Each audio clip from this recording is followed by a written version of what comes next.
Hello, everyone, and thank you for joining us today. A very warm welcome to all of you. My name is Bridget Norder-McAleer, and I'm the Director for Communications. And today, as we go through an introduction to SAI Platform, I'm going to be joined by my colleagues, Leah Bleshmet, who's our Americas Manager, as well as Jessica Joubert, our Systems Officer. And we also have a special guest with us today, Catherine Teague, who will be representing the Executive Committee and one of our members who will be speaking with us today as well. So thanks for joining, everyone. And thank you for all of you who've come and joined us today as well. We really do have a pretty busy schedule today, so I will get started. Today, we're going to be talking a little bit about us, our founding, how we came to be, sort of our vision, our purpose. We're also going to be talking about how we work, and particularly focusing on our working groups and also our regional initiatives and programs. We're also going to be talking about our industry solutions, and really these are the products of the collaborative efforts and action that has been going on in those working groups. We're also going to be talking about our events, how we all get together, how we share our knowledge, how we share best practices. And then finally, we're going to leave the floor to you, so you can ask us any questions that you'd like to at that moment. So let's get started. But before we get into a little bit more about SAI Platform, I would like to know a bit more about you all in the room here today. And so we've put together just a few questions, if you don't mind filling them in for us. And mainly, we're just interested to hear and get a bit of a feel of the room today. There's a lot of people coming today, and so we'd like to know a little bit about what sector you work in. We'd also like to know a bit about what type of agricultural production or commodity that your company is particularly interested in. And we'd also like to know a little bit about your day-to-day role as well, and what you do there. And I think this is information that really helps us to know who is out there in our ecosphere that we should be and can be partnering with in our work with SAI Platform. So I'll leave you to get busy, as I see you are all, filling in those 3 questions before we march on. How are we doing? A few more still need to. But already seeing a lot of manufacturers here today. We also have some inputs and farm service providers here. That's good to know. Some assurance schemes are here as well. We also have some NGO, civil society and academia, which is great. It's good to see you. And then looking at some of the production and commodity, of course, strong focus on crops. We've also got a lot of feed crops there too. Flavors and fragrances as well. Interesting to see there. Also welcome to those of you potentially from the other crops. So the cotton, the biofuels. These are areas that at the moment we're not so focused on. Dairy and beef, welcome to you both. And again, also people from other livestock. It'd be interesting to know a little bit maybe as to which livestock in particular you're interested in there. And then the roles. Let's have a look here at those who've already filled in. So yeah, plenty from procurement. Welcome to you all. Comms and marketing. Yep, I have to say a special hello to you too. Sales, a few there. Consultants, welcome. Advocacy as well. And of course, yes, the vast majority I think here are coming from sustainability. So I think that's pretty much, I think, is anybody still filling in forms? Still filling in the questions? I don't think so. I think we can pause it there for now, but it's really interesting. And thank you to those of you who have filled it in, because it does help us a little bit more when we're positioning ourselves as well. Okay, I'll end the poll there for now, if that's okay. And we will share the results with you, I think, perhaps a little bit later on. We'll come back to that. So let's move on for now. So I think The sort of the really overarching question is, what is sustainable agriculture? And I think we would all agree that this is a very complex challenge. And I would also think we would agree that it means different things to different people. And that can also really depend on different commodities. It can also depend on different regions. And I think what's also sort of coming to the fore now is we're also hearing a lot about different approaches. We're hearing about climate smart agriculture. We're also hearing about different development paradigms, such as regenerative agriculture. And we will be hearing about our own regenerative agriculture program a little bit later on. But ultimately, how does all of this tie in? And I think for SAI Platform, we have it really very clear.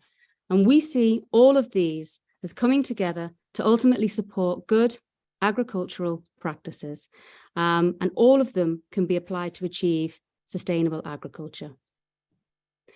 Now, for us, sustainable agriculture is very much based on three dominant areas. We're here for the protection of nature and its environment. We're talking about improving the social and economic conditions of farmers, their employees, and of course, those broader local communities. And we're also talking about safeguarding the health and welfare of all farmed species.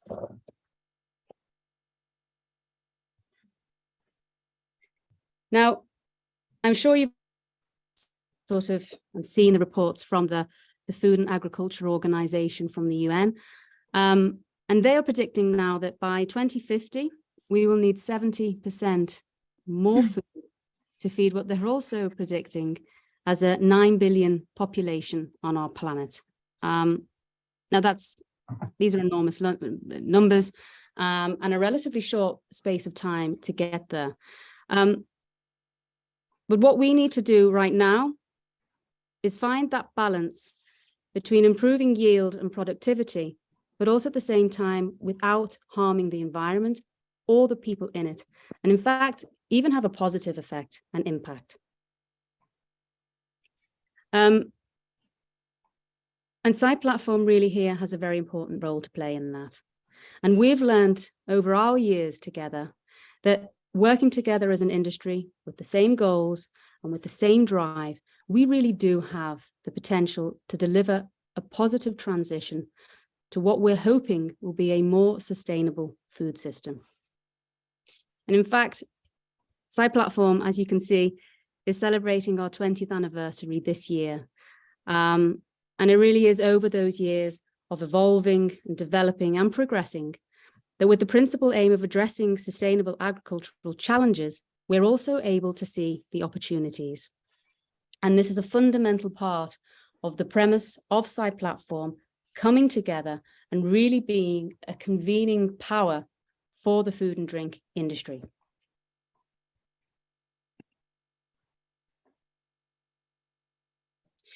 As I already mentioned there, with the data and stats from the FAO, we are a world now that is very aware of a climate crisis and the impact that it is having.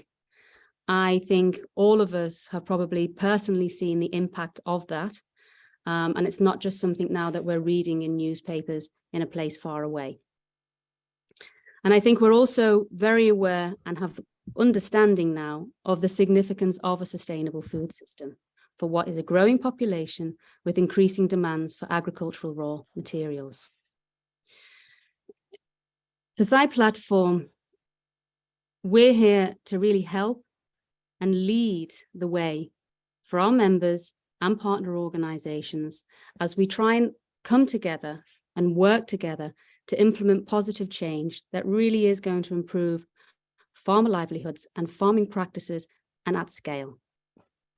And it really is because of our members that we've been able to operate and put to use this market power that we have across a vast global agricultural supply chains, and to try and come in and transform agriculture to a more sustainable sector.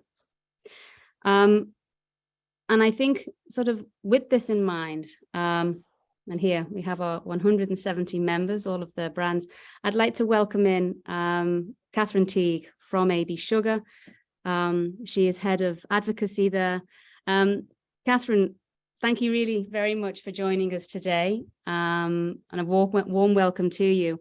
And I think I'd like to put the question to you really today, is that AB Sugar has been a member with us now since 2016, but I think we'd like to know, what were the deciding factors really for you as a company to come and join SAI Platform?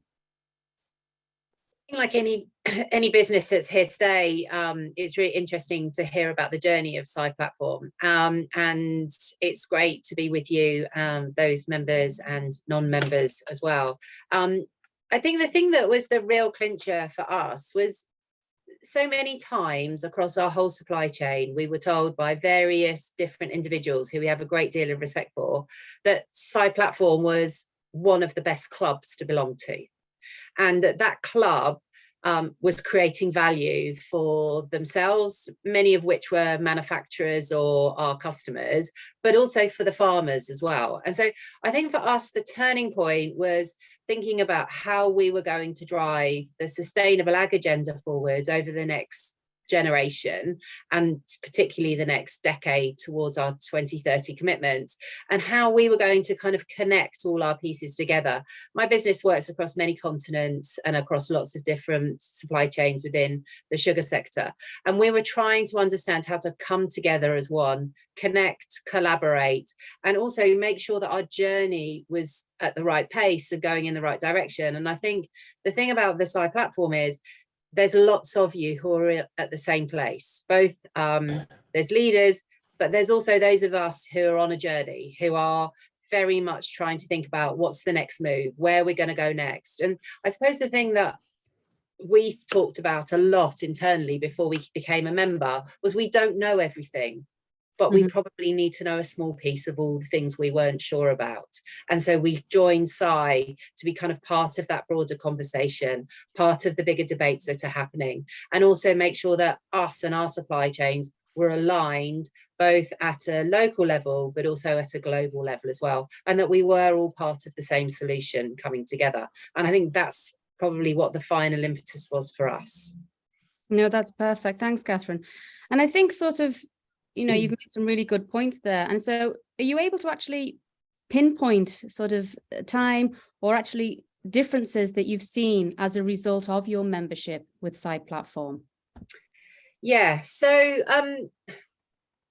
we, like many of the businesses that are members, and also in the kind of food, beverage, ingredients area, everybody has been always trying to do more with less. We've always tried to respect the resources that we use. We are all trying to move in a direction of making sure that the sector is here for tomorrow, but also, making sure that the people who work for us, their livelihoods are secure as well.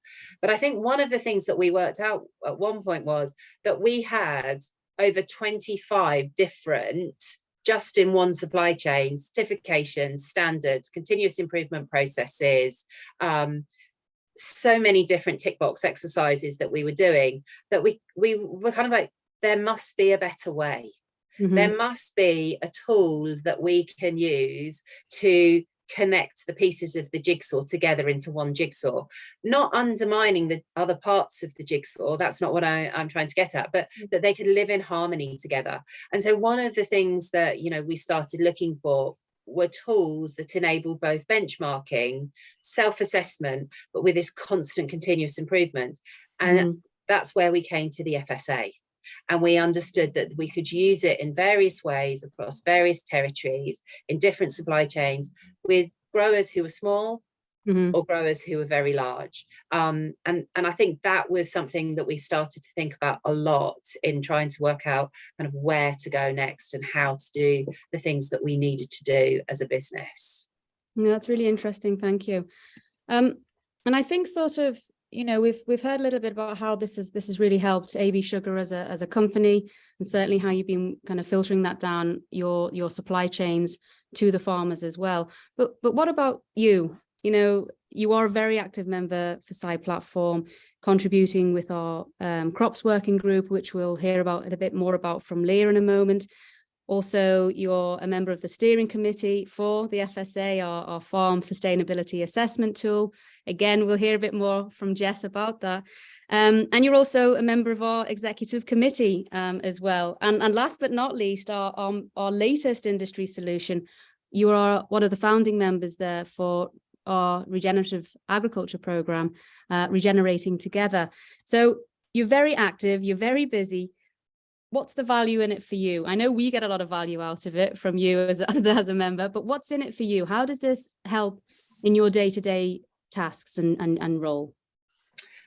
So I am in a really lucky position that I have some of the best agricultural experts in the world who work in my organization. And a lot of what I do on their behalf is to attend and kind of listen and participate in the steering groups and some of the working groups that we sit on. But I think for us, the thing about the approach we take when we join a club such as SAI Platform is that we decide to do less. We want to do less of these clubs, but really give our time and our focus to what we're doing. So I think one of the things that we have always kind of looked to understand is where we can come with something new and maybe are unique as a supply chain, but more than that, where we can learn from others. And I think there is like kind of that old phrase, the more you put in, the more you get out. I actually think in our case, that our membership at SAI Platform, the more we have put in, the more it's enabled us to align, connect and collaborate much more with the sense of purpose behind what we're doing and the fact that we're doing the right thing. And I should say at this point, in the supply chains I work in, we are one of many, not alone. So actually, if we're not all coming together and connecting, we're not going to be able to solve the major issues of the day and the ones into the future. So I think for us, as an organization and the colleagues I work with across the globe, our membership of SAI Platform is very important, that we are kind of engaging in the right way, we're connecting with the right kinds of ideas, and we're also up to date on the new ideas. I'm sure others sat on this call will be constantly called by different entities,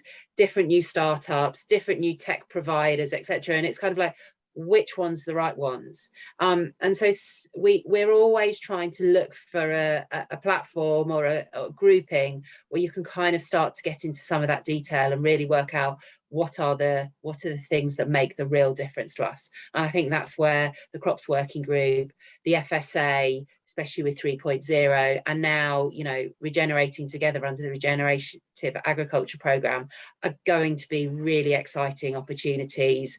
And we all feel like we're in it together, not we're on our own and you've got to convince somebody else to do it. Absolutely. And I think this is the essence, this is the absolute premise of when SAI Platform was set up. Indeed, we were set up by Nestle, Unilever and Danone. And the idea it was for them to come together because they knew they couldn't do it by themselves. And well, since then we have grown to a membership now of over 170, and hopefully we will continue to grow and get stronger. Catherine, thank you. If you wouldn't mind just staying on, I'd like to also invite people to put some questions rather in the chat box there. Feel free to go ahead, whether or not it's about what we've heard so far or what we're about to hear in a moment or two. So without further ado, I'm going to pass over to my colleague Leah, who's going to talk a little bit more now about our working groups and how we work. That's great. Thank you so much, Bridget. And it's so great to hear from Catherine really about the what and the why of participating in SAI Platform as a member. But I'm going to get a little bit into the how we actually work. So we talk about pre-competitive, we talk about collaboration, but what does that actually mean practically in terms of how we operate? And so I'll give you a little bit of an overview into two of our working groups, and specifically our commodity specific working groups. So the first that I'll chat about is the crops working group. So this is our largest working group representing crops globally, with over 100 members, member companies active in the working group. And of course, representing a diverse range of crops. So very similar to what we're seeing in our audience today. There is a big focus on crops through SAI Platform, and especially through bringing those different groups together in the crops working group. And the working group itself is where members can come together and align on some of the biggest challenges facing the industry. And so an example of this is that based on a growing need coming from our membership, we've actually started a journey to help support members as they establish targets related to greenhouse gas emissions and meeting their reductions targets. And so this is a piece of work that we're building out with our membership, that we're hearing from the membership is very critical to be able to help them to progress on their goals, and is a way that we can bring together industry knowledge from different actors that are at different stages on their journey, and be able to support those throughout every part of the process, from the goal setting all the way through to the scaling and implementation piece.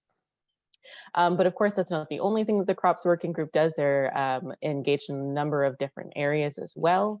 And so in particular, there's strong support as well for our industry tools, which you'll hear about in a few minutes, such as the FSA and the Regenerating Together tool. And just to give a quick example of how the working groups are able to support the wider SAI platform activities.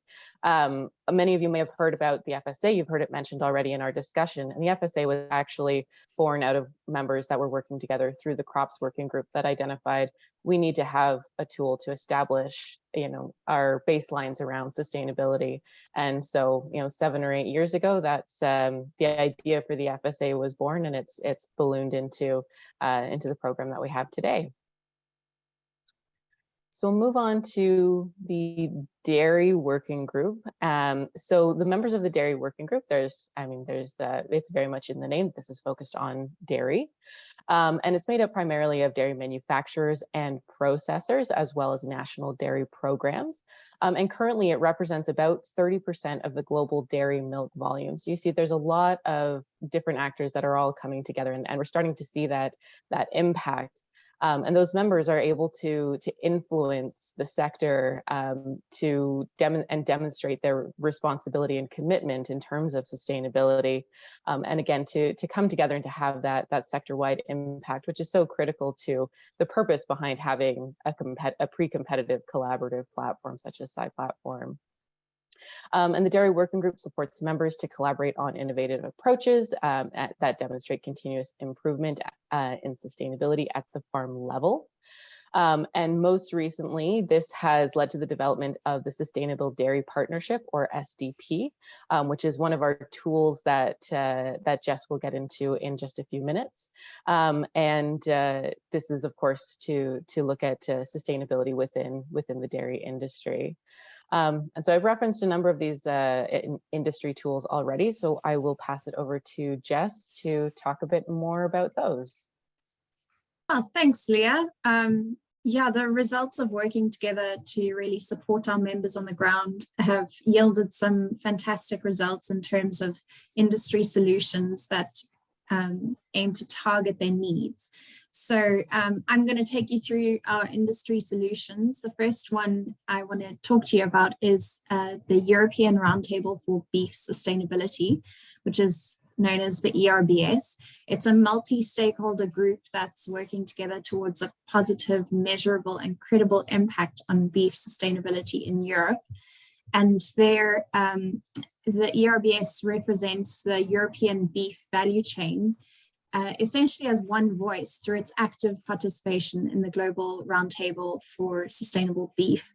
And it's made up of 6 of the largest beef producing countries that already have an ERBS platform. More are being added to the platform already. In the coming year, we'll see at least 2 more that are joining. And it's an important part of how the ERBS works is this kind of recognition of national and local beef sustainability programs. So the members of the ERBS are aligned on and report on the same 4 targets, which are environment, animal medicines, animal health and welfare, and farm management. And they all work towards the same goals, so those same targets, but are taking a local and relevant approach to addressing these kind of outcome-focused targets. I'll carry on now to the SDP, which Leah mentioned previously. It's another really great example of this, the way that the industry is collaborating together and developing a single solution for common challenges.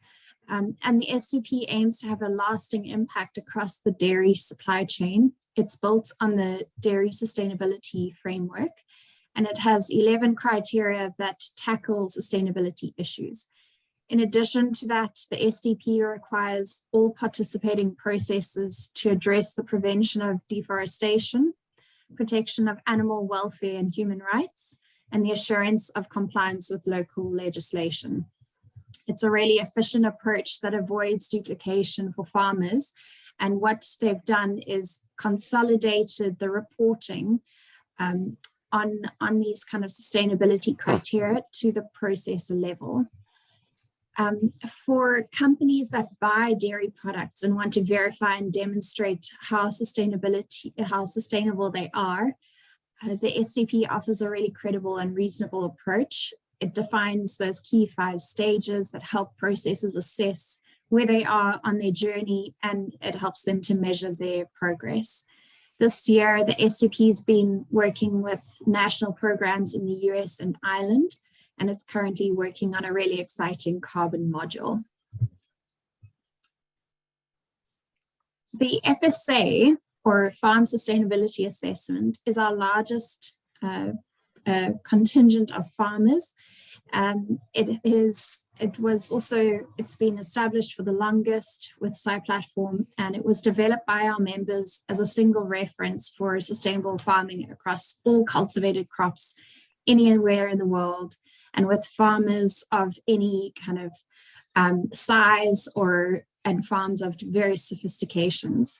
So it is a set of tools for food and drink businesses that want to assess, improve, and validate their on-farm sustainability in their supply chains. And at the heart of the FSA is a continuous improvement plan. We based the assessment on a self-assessment questionnaire of 109 questions that cover 10 sustainability topics. And to make performance level claims, farmers can be independently verified by an FSA approved verification body, or they can use a benchmark scheme. So the way the FSA is designed is also to accommodate a benchmarking application where other standards and schemes like company sustainability codes, private and public standards, certification schemes, and even legislation can be benchmarked to give you a performance level. This helps us to avoid duplication of various assessments on farm. So the FSA is free to use for anyone. It's applicable to all agricultural crops in all locations. You can see we have a huge number of countries that are already using the FSA, covering more than 250,000 farmers in various farm management groups. And they also produce a huge range of crops. So we have more than 170 different unique crops that are being, that the FSA is verified against. And there's been an increasing interest among our members in wild harvested ingredients. So for this reason, we work together to create the Wild Harvest Sustainability Assessment, which uses the same principles as the FSA and then applies them to wild harvesting settings. Moving on to Regenerating Together, this is our latest development in SAI Platform in terms of our industry solutions.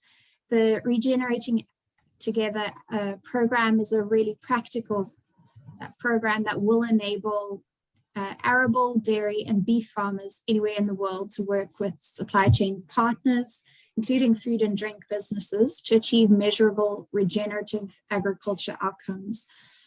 Regenerative agriculture is an outcome-based farming approach that helps to protect and improve soil health, biodiversity, climate, and water resources. And regenerative agriculture practices focus on regenerating and protecting the natural environment while helping to ensure that farms are productive and that farm businesses remain economically viable and therefore more sustainable. 32 of our member companies are working together to build a program that enables farmers to share their goals, measure, report, and communicate outcomes, all while minimizing the duplication of multiple assessments and additional work across supply chains. I'm going to hand it back to Leah, and she's going to talk to you about our regional initiatives. Wonderful. Thanks so much, Jess. And so we'll chat a bit about our regional initiatives and projects, just to give you a sense of how it is that we work locally and the type of work that we do in different geographies. So you get a sense here of some of the spread of the different pieces of work that we have, the different committees, the different communities that we have in different regions across the world. And what the regional initiatives and projects are aimed to do is to take what it is that we're doing in SAI Platform and ensure that our activities are locally relevant. It's all well and good to speak at a high level about what we're doing, but going down to the ground level is where we really get to see, is what we're talking about, does it make sense in practice? Is it working on the ground? So we have a mix of working groups, communities, and projects where members come together and address challenges that are contextually relevant.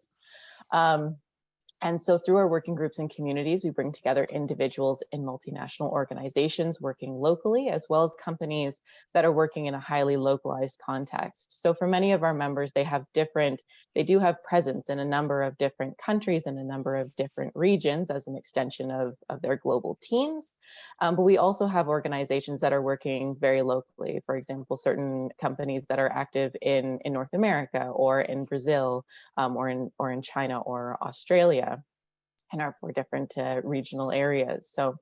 So in this way, we're able to bring the conversation to them to again make sure that this is relevant and that we're hearing what's going on from a diverse range of different perspectives. And then when we look to our projects, this is where we build our collaborative action. So we have multi-stakeholder projects that are run between different organizations that have shared supply chains and shared geographies. So these are often implemented with an on-the-ground partner. We've worked with different groups such as the Fair Labor Association. We've worked with independent consultants in places like Florida and Argentina.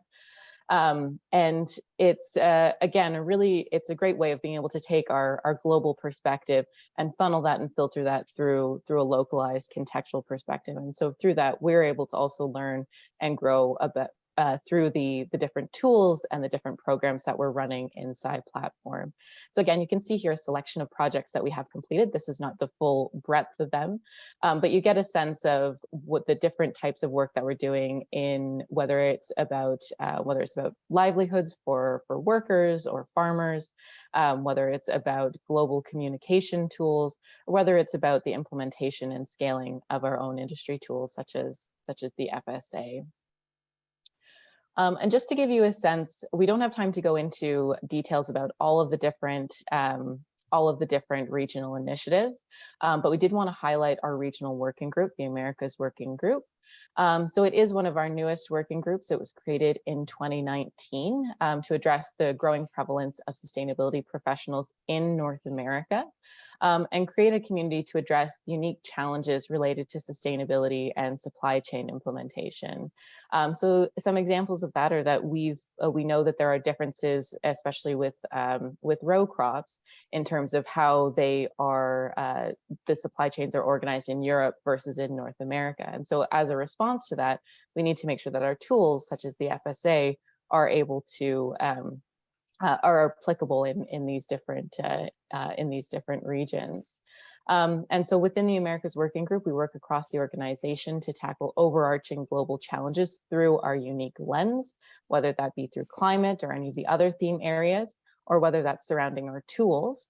we're then able to digest that information and create pieces of create knowledge and create different pieces of information that we can then share back to the wider SAI platform.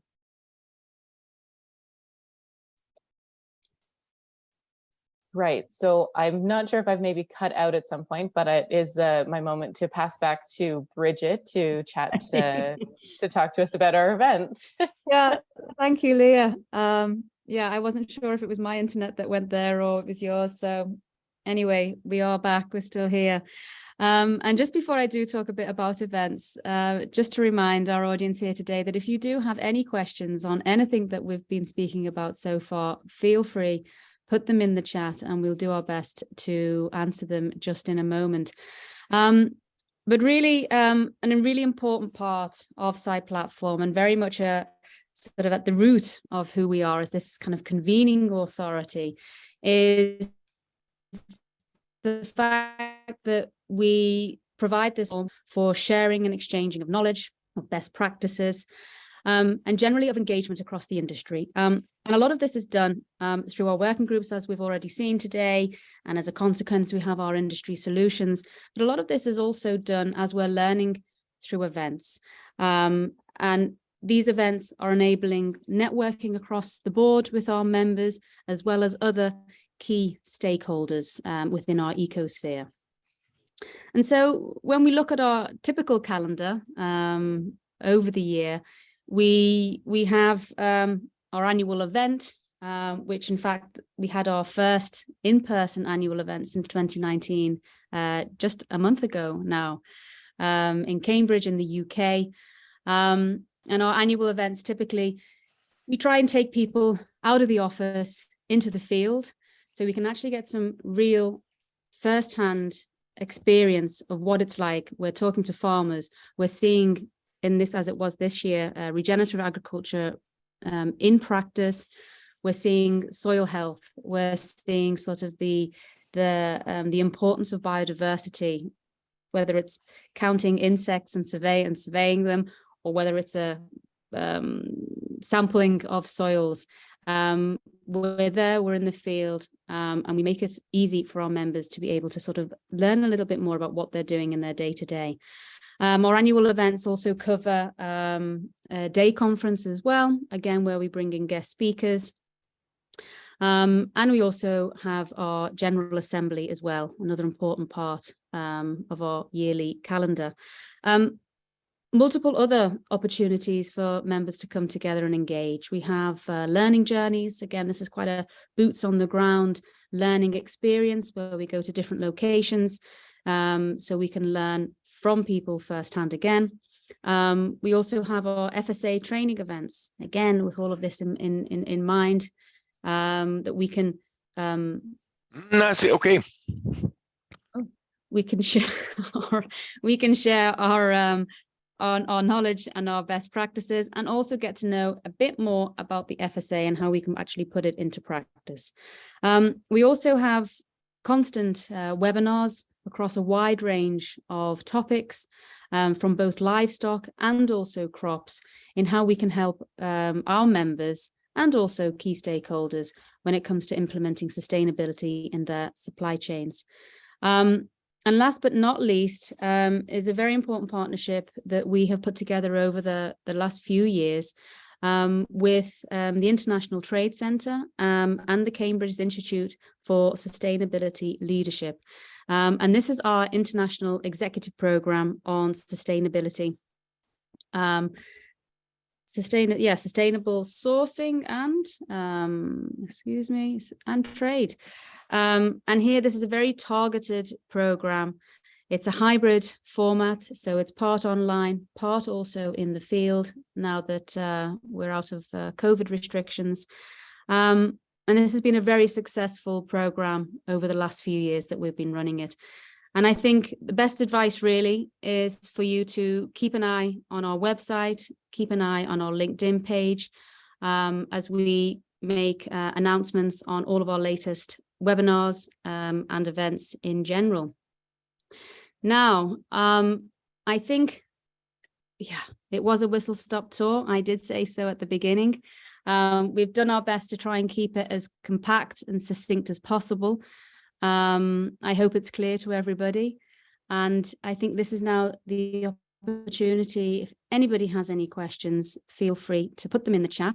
And I'm going to hand over now to Kira McHugh, who's our communications officer. And Kira, would you mind just sort of going through some of those questions? And Jess, Leah and Catherine, feel free to chip in and answer them at your will. Perfect. Thanks, Bridget. And hello, everybody. Good afternoon and good morning. There are a few questions in the chat and some which a few of the team have already answered. I'll just run through those first so that everybody is aware of the answers to them. So the first question was, which national programs are part of the dairy working group?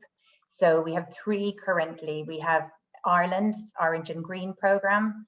We have Dairy Australia, and we have the US national program also, but we are looking to expand them further over the course of 2023. The next question was, is dairy just related to cows, or does it expand further? So at this point, yes, it is just related to cows. So anybody that was wondering on that. Another question we had was related to the ERBS, and it was which 6 countries are currently included in our European Roundtable for Beef Sustainability. So just so everybody's aware, at the moment we have France, Ireland, Italy, Germany, Poland, and the United Kingdom, but we are looking to extend that also into 2023. And the other one, which was covered in the chat, was with the new version of FSA, so FSA 3.0, what are the training dates offered for FSA auditors? Will the training be online or on site? So the training is already available and it's delivered online. So anybody that's looking for information on that, please let us know. It's on our SAI Platform Academy on the SAI Platform website. You can access it there. Some other questions. So what are the benefits for an organization versus an individual? And maybe Catherine, that question is probably best answered by yourself. Okay. Yeah, of course. Thanks very much. I think from an organizational perspective, there are lots of different, like I'll take it to my organization. There are lots of different people with slightly different interests. So, you know, there's the procurement team, there's the responsible sourcing team, there's the agricultural team, and we can keep going. So as an organization, the great thing about SAI Platform is you have the opportunity to engage in those pieces of the puzzle. So for example, if you're, for example, our agricultural experts, they will sit on things like the crops working group. But somebody probably who's more commercially minded, like myself, who sits in the advocacy and strategy division, I engage with the FSA and the steerco around that. But also the annual events and the trainings and some of the things that Bridget spoke about just 2 slides previously, there's this individual element of that as well. So there's the peer-to-peer learning piece that all of those give you. There's kind of opening yourself up to other ideas and new ideas as an individual as well as an organization.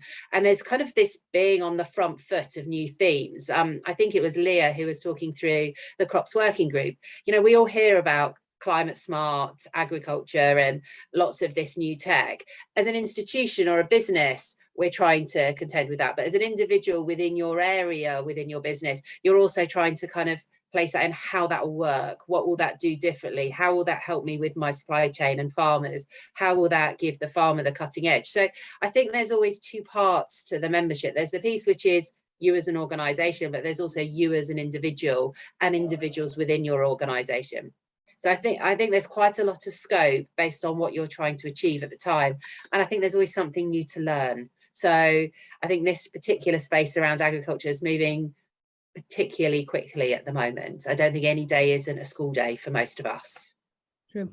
Very true. Thanks, Catherine. That's really helpful. Another question, who are the SAI Platform members and is this open to software providers? So maybe Bridget, if you want to answer this question. Who are the SAI Platform members? Well, quite a lot of us. So 170, AB Sugar being one of them. Yeah, I think obviously way too many to be going through the list of that. But feel free to go to the website and have a look at the members there, and you can go through it by sector. With regards to software companies, I don't think at the moment that is an option or an availability. Certainly, I don't want to say an absolute no, but right now we do have affiliate members, but typically affiliate members sit in the sort of the realms of whether it's a civil society or other standards and schemes and or input providers. And so, yeah, Catherine, going back to you, I'm not sure if this is something that an area that right now we're in, but that does not mean to say that we do not partner with other organizations. It just doesn't mean that you can be maybe a member or an affiliate member. And so I think that's important, as we do, as I said before, we have a very long standing partnership with ITC, for example. We've also had a more recent partnership now with the Cambridge Institute of Sustainability Leaders. And they're just some to mention as well. There were other sort of member associations that we work with, as well as other nonprofits. So yeah, I think there's always availability and an opening for partnerships. Whether or not that's an actual membership, I think that would need to be decided at another moment, let's say. Thank you, Bridget. Next question, how do the FSA and Regenerating Together work together? Denise would like to take that one. Yeah. So the FSA is essentially, well, we call it the HTML for all crop sustainability systems. It's meant to be a way that you can channel and understand multiple verifications or assurance schemes, and it's also meant to be applied directly to the farm, but it is only specific to crop sustainability. So Regenerating Together is looking at the entire farm, including livestock, and where we see the difference coming in is essentially also in the way that you monitor that on farm. So where Regenerating Together is outcome-based, the FSA in its design is meant to look at practices. And where we would like to get to with those two schemes is that at some point in the future, if you are FSA verified, you'll be able to also look at outcome-based measurements. And that will enable you to also understand your regenerative capacity on farm. So this is it's a space that's evolving, and we really are finding it an interesting space. And so we'd encourage you to keep up to date with that and how that progresses into the next year and year following that as well. I know that Catherine is also very involved in both those spaces. I don't know if you want to add anything to that, Catherine. Yeah, the only thing I would say is what everybody's very conscious of is not having multiple different systems. So the integration between the tools that we already all use and love as members and the new outcome or Regenerating Together's outcome-based tool that will be, that they're integrated. And integration can take many different forms. That is a question that experts across the membership and external experts will be working on in 2023 to support us actually coming together and understanding what good would look like via trials, prototypes, and also things such as implementation guidance. So I would watch this space. I know that there will be lots of communications in 2023 around this to us as founding members and to the membership more widely. But, as ever, drop the people on this call an email, and we will try and keep you updated with what's happening and how it's happening and what you need to know. That's really helpful. Thanks, Catherine and Jess, for your insight on those two. The next question is, how does an organisation decide who should participate? Maybe Leah, if you want to take this one. Sure, I'd be happy to. So one of the things that we encourage within SAI Platform is that it doesn't necessarily have to only exist with one individual. That we are open to. I think Catherine had mentioned that where she sits on the advocacy side, she's engaged in certain areas where someone who's more on the technical side might sit in other areas in different working groups. And that's one of the benefits of having these multiple offerings, is that it also means that there's different individuals that we can engage. Or that can engage through SAI Platform in the different areas that are relevant to them. So someone who's on your dairy working group might not be the same person as someone who's on your crops working group, might not be the same as someone who's on the Americas working group, et cetera, et cetera. So there's no limit in terms of the number of different individuals that can participate within SAI Platform. Now, one thing to note with that is that it does help to have someone as sort of a ringmaster of all of the different activities. So to understand where you as an organization are engaging with all of the different areas inside platforms, so that you're also keeping tabs on the value that you're getting as a member, and also to keep track of the different areas that that SAI Platform is working on, and that the different individuals are engaging on as well. So it's not limited, but we would encourage a certain degree of internal organization around it, especially if you are bringing in others. And we are seeing more engagement with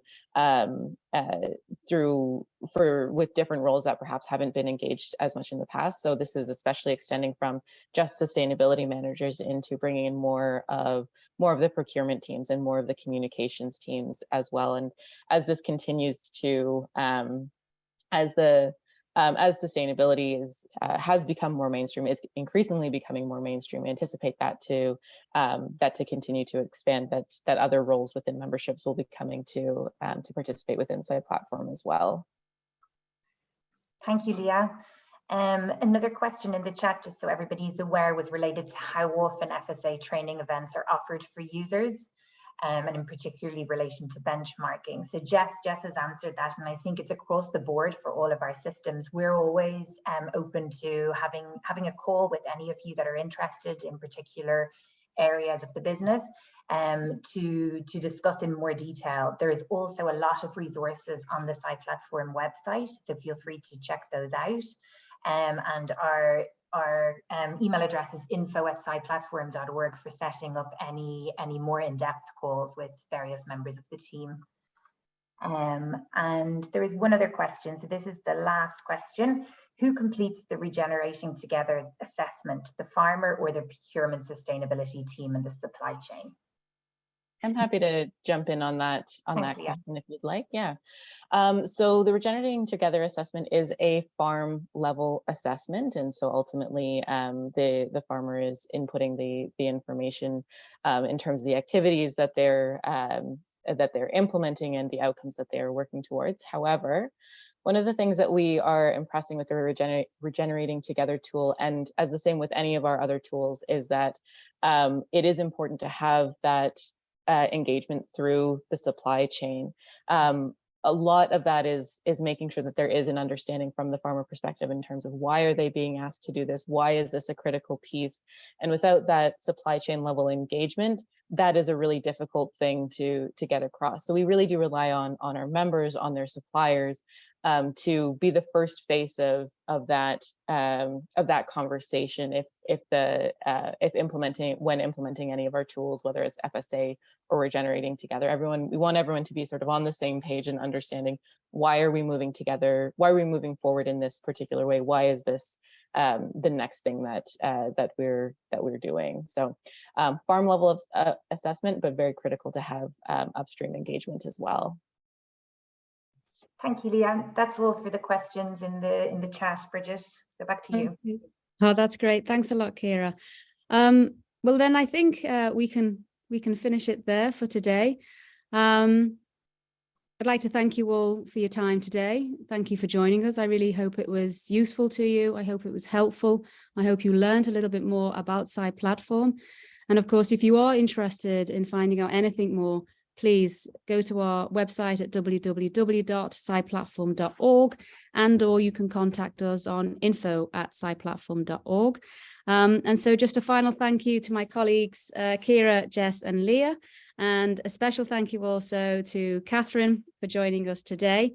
Thank you to everyone. I hope you have a great day, great afternoon or great evening. Thanks a lot. Bye-bye now. Thank you.